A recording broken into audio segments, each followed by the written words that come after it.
Saya merasa tidak boleh penyelenggara pemilu di tahapan pemilu ke luar negeri.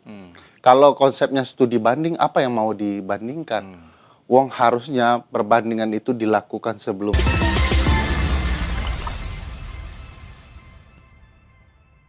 Cawe-cawe bersama Iwal Sastra. Terima kasih pemirsa yang sudah sangat antusias sekali ya mendukung program cawe-cawe ini. Kalau dilihat dari komen juga view dari program cawe-cawe sebelumnya. Dan kali ini cawe-cawe bersama dosen hukum tata negara yang sudah sangat kita kenal sekali, Ferry Amsari. Ya, dah. Ini Iwal, dosen cawe-cawe yang dibolehkan. Cawe-cawe yang dibolehkan. Dosen muda. Keberatan disebutkan sebagai pakar. Tapi menurut saya pakar karena tuh diundang di cawe-cawe ini. Ya.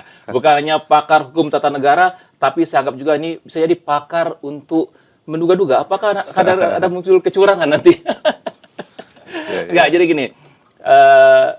Saya mengutip apa yang disampaikan oleh calon presiden dari Koalisi Perubahan, Anies Baswedan, yang menyinggung bahwa hanya pada pemilu 2024 inilah sangat masif, gencar sekali himbauan ya untuk mewaspadai adanya dugaan kecurangan pada pemilu 2024. Padahal pada pemilu-pemilu sebelumnya nggak semasif ini gitu. Apakah sefrontal ini, Bang?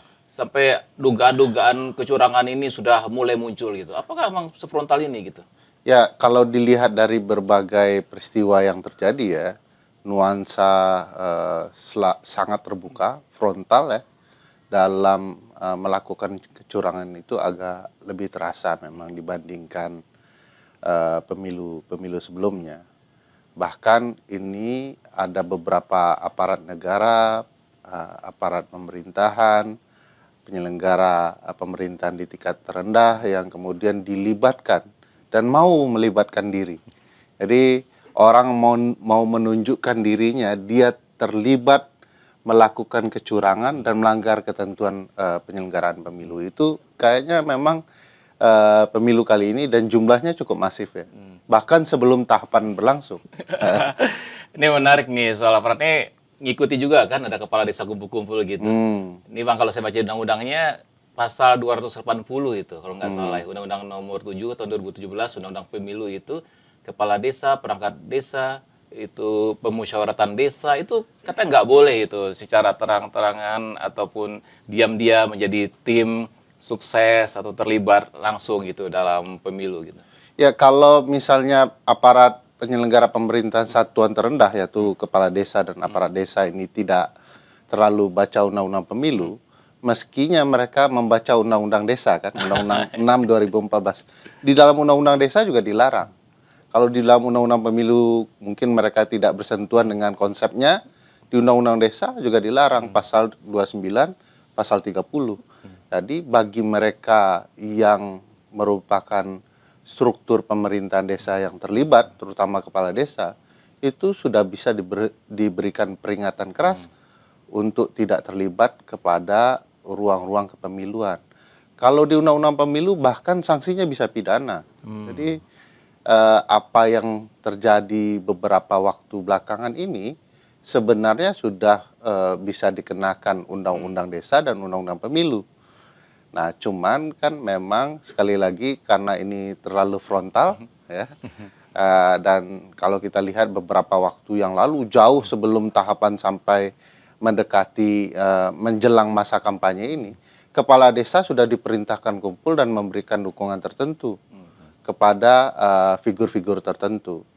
Dan itu diabaikan saja. Jadi ada nuansa memang ini frontal, ada pengabaian ketentuan. Dan bagi saya sedikit memalukan. Memalukan itu karena undang-undang kita buat untuk dipatuhi malah diabaikan. Tapi kan alasannya cuma kumpul-kumpul aja, kumpul-kumpul kepala desa, kumpul. Tapi kebetulan di sini memang ada cawapres yang datang gitu. Itu gimana Bang? Itu kan mau membangun pendangkalan ke alam pikiran publik ya. Bahwa ini tidak kok. Tapi harus kita ingat ya, kalau mau agak serius bicara konsep kepemiluan, hadirnya seorang calon itu sudah dinilai kampanye itu. Jadi kampanye itu menurut pasal 1 angka 35 Undang-Undang Pemilu 7 2017 tadi disebutkan adalah peristiwa ya di mana seorang atau beberapa orang kemudian menyampaikan visi misi, program dan citra diri. Citra diri ini calon itu lewat di depan Bang Iwel saja dengan tujuan menarik simpati atau di masa kampanye atau dianggap akan mempengaruhi Iwel untuk memilih dia, itu sudah citra diri dan itu bagian dari kampanye. Jadi dia hadir senyum-senyum, gemoy-gemoy gitu ya, itu sudah bisa dinilai kampanye itu dah. Jadi bukan sekedar acara jumpa fans ya. Bukan sekedar jumpa fans. Nggak bisa dianggap begitu di masa tahapan pemilu saat ini begitu ya. Tapi Bang Ferry, sebenarnya pemilu itu dari kapanpun gitu, dari sebelum-sebelumnya pun hingga kapanpun itu kan memang potensi kecurangan itu, dugaan kecurangan itu ada. Karena itu ada kan istilahnya langsung, umum, bebas, rahasia, jujur dan adil. Ya kan udah diingatin tuh, jujur dan adil itu sebenarnya antisipasi kan, mengingatkan pencegahan kecurangan itu gitu. Jujur dan adil. Gitu. Tapi kenapa kenapa misalnya jujur dan adil ini menjadi sangat susah sekali untuk sebuah kompetisi? Padahal kalau di bola ada fair play, kita selalu gaungkan kan kompetisi yang sehat. Gimana Bang? Jadi sifat manusia apalagi yang masuk ke dalam ranah politik memang digoda untuk menyimpangkan sesuatu. Pertandingan jadi tidak fair. Maka dalam sepak bola pun, nah ini jago sepak bola ini harus dipancing dengan isu sepak bola. Dalam sepak bola potensi pemain kelas dunia untuk curang pun ada. Oleh karena itu ada wasit. Wasit yang fair, yang kemudian menegakkan aturan-aturan. Problematikanya adalah sehebat apapun tim yang bertanding, kalau wasitnya tidak fair, menunjukkan ketidakberimbangan, ya pasti orang kecewa, penonton juga kecewa, orang merasa tidak adil, pertandingan tidak bisa dinikmati. Nah, dalam konteks kepemiluan kita, kenapa banyak peserta tidak fair, melakukan kecurangan, vulgar dalam memperlihatkan kecurangan? Ya karena wasitnya tidak adil dah. Apalagi saat ini wasitnya sedang di luar negeri, 77 orangnya. 77-nya di luar negeri. Jadi mungkin ini pertama di dunia penyelenggara pemilu sedang tahapan pemilu ada di negara orang untuk melaksanakan pemilu di negaranya gitu ya.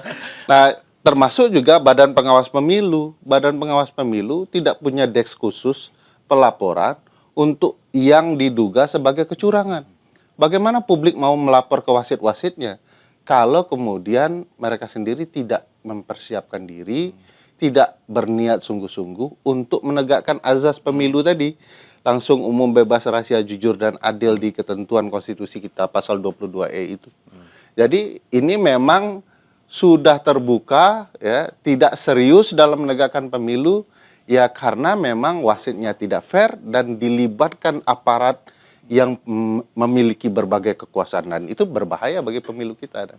Ya mungkin ini para anggota KPU ini yang 7 ini mau mengamati pilpres atau persiapan pilpres di Indonesia ini dari luar kali. Mungkin nonton dulu dari luar bagaimana nih kalau dari luar ngelihatnya. Ada zooming kali ya, jadi pakai zoom. Itu seharusnya nggak boleh gitu ya. Saya merasa tidak boleh penyelenggara pemilu di tahapan pemilu ke luar negeri. Kalau konsepnya studi banding, apa yang mau dibandingkan?